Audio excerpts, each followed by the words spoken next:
He was standing there on the very edge. Aiden. His silhouette, fragile and lost, loomed against the sunset, painting the sky a disturbing shade of scarlet and gray. The wind ruffled his dark hair as if trying to carry away all the sorrows that had accumulated in his soul, but those sorrows seemed to be heavier than stone. He looked down at the abyss, and it didn't seem so frightening, rather tantalizing, promising peace. The world around him, usually so bright and lively, was dull and bleak in his eyes. His heart was empty, cold and bottomless, like the abyss that lay at his feet. Every attempt to find meaning, every hope he had once cherished, had been shattered by past failures, leaving only shards of disappointment. He felt alone, abandoned to his fate, like a ship that had lost its bearings in a raging ocean. He didn't seek death, but he didn't see life either. He was just tired. Tired of fighting, tired of hoping, tired of feeling. And now, when it seemed that all paths led nowhere, when the darkness inside him was ready to swallow him whole, in that tense silence, in anticipation of something inevitable, there was a feeling that someone was watching. And then, just as Aiden seemed to sink into a maelstrom of despair, a silhouette appeared at the edge of his world. A stranger. His name was Elias. He approached leisurely, as if the wind had brought him to this sad shore. There was nothing threatening about his appearance, only a calmness that enveloped him like the soft light of sunset. Elias's eyes, the color of autumn leaves, radiated warmth and understanding. He looked at Aiden not with curiosity, but with quiet kindness, as if he could see through his mask of despair. "It's beautiful here, isn't it?" Elias said, his voice as soft as the rustling of leaves. Aiden, wary at first, only cast a brief glance at him, full of weariness and unwillingness to communicate. He didn't understand what this man was doing here, why he was disturbing his privacy. But something in Elias's manner, in his calmness, made it impossible to simply turn away. "You seem lost," Elias continued, his words not sounding like an accusation, more like a statement of fact. Aiden only shrugged, averting his gaze. He didn't want to speak, didn't want to explain how the darkness consumed him from the inside out. But Elias didn't back down. His questions were simple, yet penetrating. "What's troubling you? What makes you stand on the edge?" Aiden's skepticism gradually began to give way to a strange attraction, a trust he couldn't explain. His aloofness seemed to melt under the warmth emanating from the stranger. And so the conversation began to flow, slowly at first, tentatively, like a stream breaking through rocks. Aiden, without realizing it, began to open up. He spoke of his pain, of his disappointments, of how the world had lost its colors for him. Elias listened without interrupting, without judging, his sympathy as tangible as the touch of a warm palm. He didn't try to give ready-made answers, didn't offer trite consolations. He only understood, shared the pain that plagued Aiden's soul. This conversation, which began with simple words, gradually grew into a deep conversation about the meaning of life, about hope and despair. Elias spoke of how even in the darkest times there is light, how even at the edge of the abyss one can find the strength for a new beginning. There was no falseness in Elias's voice, only genuine empathy and wisdom, as if he himself had once been through a similar hell. And in that darkness, amid the wreckage of shattered hopes, there was a faint ray in Aiden's heart, a glimmer of hope, like a dawn promising a new day.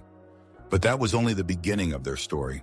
And then, when Aiden seemed ready to let go of the thread of life, this stranger, Elias, spoke. His voice was like the quiet rustle of autumn leaves, carrying echoes of wisdom gained the hard way. He didn't rush Aiden, didn't try to talk him out of it with catchphrases. Instead, he began to tell his story, a story that echoed the pain in Aiden's soul. Elias told him that he himself had once stood on the edge of a precipice, not a physical one, but a mental one. His life, like Aiden's, had been shrouded in the darkness of despair. He spoke of days when every morning was torture and the night brought no peace.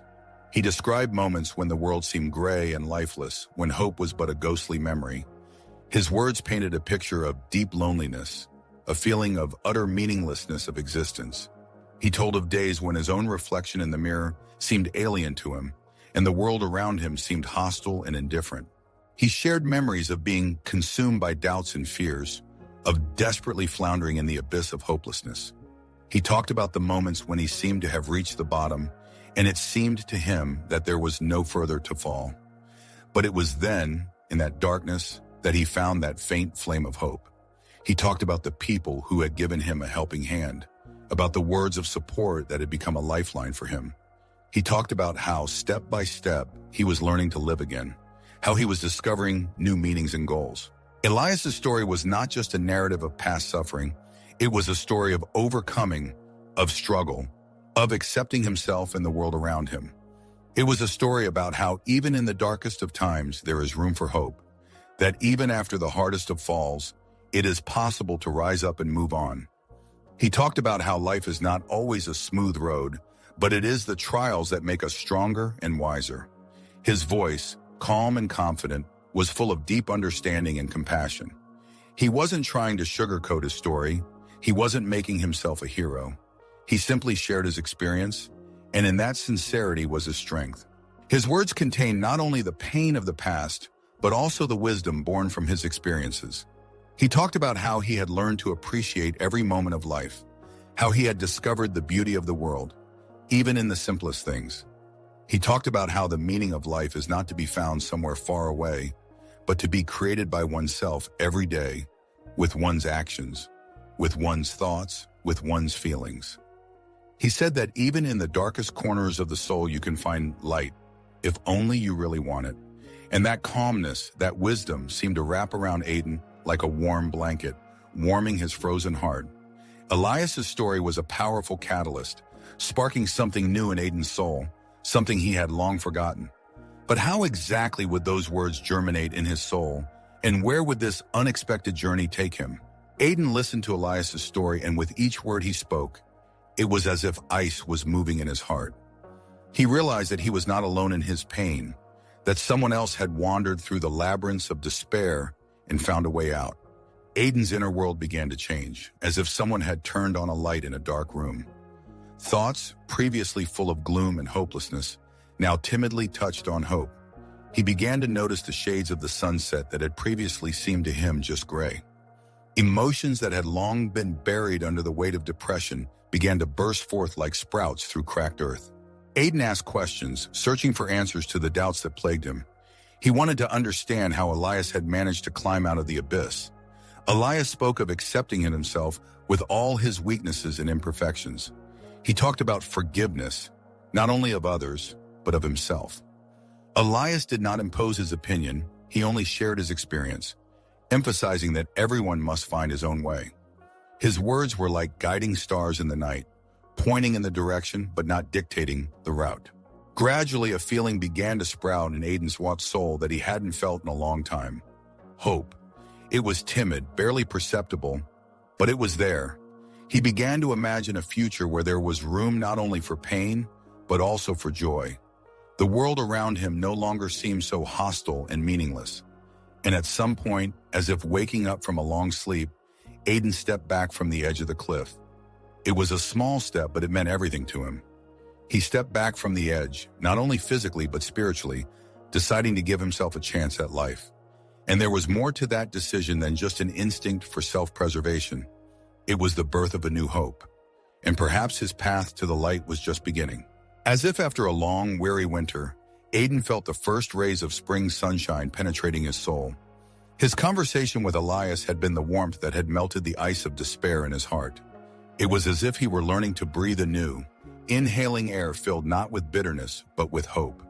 The world around him, which had recently seemed gray and lifeless, was now brightening. Aiden suddenly noticed the fine veins in the leaves, heard the birds singing, previously drowned out by his inner noise. The little details that had escaped his attention were now part of the beautiful mosaic of life. Elias and Aiden continued their conversation, their voices intertwined in a melody of mutual understanding. They shared thoughts that had languished in the depths of their souls for a long time, like two travelers taking refuge by the same fire. Aiden, inspired by Elias' story of his own journey to healing, began to make plans for a future he had long forgotten. Dreams that he had thought lost had regained their shape, as if the fog had cleared, revealing a view of distant peaks. Elias didn't just share a story, he gave Aiden practical tools for a new life. He helped create a plan of action, breaking down big, daunting goals into small, achievable steps. Aiden felt like he had a foothold, that he was no longer alone in the world. This part of their conversation was infused with optimism, as if they were painting the canvas of life together with bright colors, creating a picture full of hope and faith in the best. The contrast with the darkness that had surrounded Aiden at the beginning was striking, as if he'd gone from dark night to bright dawn. And this awakening was only the beginning of his new journey. But what happens when two such different paths, once crossed, diverge again? The sun was slowly sinking below the horizon, coloring the sky with the hues of goodbye. Aiden and Elias stood face to face, knowing that their meeting, like an accidentally dropped pearl, carried more than mere coincidence. They exchanged glances full of understanding and quiet gratitude. Aiden felt the warmth that had begun in his soul spread throughout his body. Elias's words were like threads of light, weaving a new fabric of his existence. He was no longer the frail, broken man that had stood there only hours ago. Now he had the confidence to move on, to build his life on his own strength and the wisdom given to him by this random traveler. The loneliness that had once seemed an insurmountable barrier no longer frightened him. He knew he could withstand any storm that might come his way. Elias's words that even in the darkest of times one should never give up hope, that every moment of life is a chance for renewal, for a new beginning, resounded in Aiden's mind. Aiden's heart grew warm, and a slight smile played on his lips. He realized that life, like the changing sea, was full of surprises, and that there was always a chance to find his own unique path. Breathing in the fresh evening air, Aiden turned and walked down the path to the new day, leaving his darkness behind. His steps were light, and his gaze was fixed on the horizon, where new discoveries awaited him. How often we underestimate the power of chance encounters, not realizing that they can be the turning point that can change our destiny forever. And even in the darkest times, when it seems that there is no way out, there is always room for hope, and every person is able to find their way to happiness, to the light that looms somewhere ahead. All that remains is to open oneself to this light,